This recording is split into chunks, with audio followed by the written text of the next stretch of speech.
আমি অত্যন্ত আনন্দিত আমাদের যারা রিটায়ারমেন্টে আসছে সেই সকল শিক্ষকদের পক্ষ থেকে বর্তমান মাধ্যমিক বিদ্যালয়ের শিক্ষক সমিতির বিশেষ করে মান্নান সাহেব, শাহবাজ সাহেব সহ আমি দুজনের নাম বিশেষ করে আমার নজরে আছে, শঙ্কর সহ সকলকে আমাদের বিদায়ী শিক্ষকদের পক্ষ থেকে আন্তরিক অভিনন্দন জানাচ্ছি। আপনারা আমাদেরকে ভুলেন না।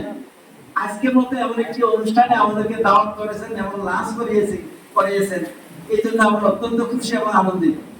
আমার মনে হয় আজকের দিনটা একটা স্মরণীয় দিন হয়ে থাকবে আমার কাছে। আমার রিটায়ারমেন্টের পরে আমার একদিনের জন্য খারাপ লাগে না। আমি আমার শফিক সাহেবের স্কুলে, সেক্রেটারি সাহেবের স্কুলে শিশু নিকেতনে ক্লাস 8 পর্যন্ত সেই 14 সাল থেকে শিক্ষকতা করতেছি, এখনো শিক্ষকতার কাজ চালিয়ে আসতেছি। আমার কাছে একদিনের জন্য খারাপ লাগে না। আর আজকের দিনটা আমার কাছে আরো ভালো লাগতেছে সবাইকে সামনে রেখে।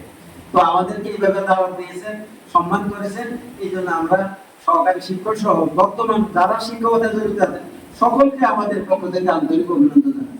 আমার বক্তব্যের শেষ পর্যায়ে আমি একটা মেসেজ দিয়ে আজকে শেষ করি। আমি পত্রিকা খুললে, ফেসবুক, আমি কোনো করি না, ফেসবুক শুধু দেখি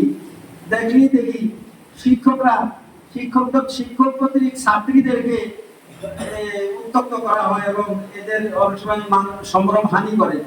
এই মেসেজটা আমি সবার কাছে পৌঁছে দিতে চাই যে মাদ্রাসা শিক্ষক হোক, হাই স্কুলের শিক্ষক হোক, প্রাথমিক বিদ্যালয়ের শিক্ষক হোক, আমরা যেন শিক্ষার্থীদেরকে এই পর্যায়ে যেন নিরাপদে রাখি, আমরা এই মেসেজটা সবার জন্য দিয়ে দিই।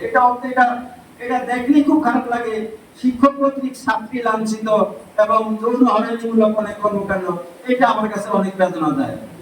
আর বিশেষ করে আমার অপর দিকে উল্টা কাজ শুরু হয়েছে, শিক্ষার্থী কর্তৃক আমার শিক্ষকের হেনস্থা করা শুরু হয়েছে, এটা অত্যন্ত বেদনাদায়ক। তো আমি সকলকে আবারও আজকে অতিথি মহোদয় যারা এখানে উপস্থিত আছেন তাদেরকে আমাদের পক্ষ থেকে আন্তরিকভাবে ধন্যবাদ এবং মোবারকবাদ জানাই এবং সকল সরকারি শিক্ষক চলতি এবং সাবেক সকলকে আমার প্রীতি এবং শুভেচ্ছা জানিয়ে সংক্ষিপ্ত বক্তব্য শেষ করছি।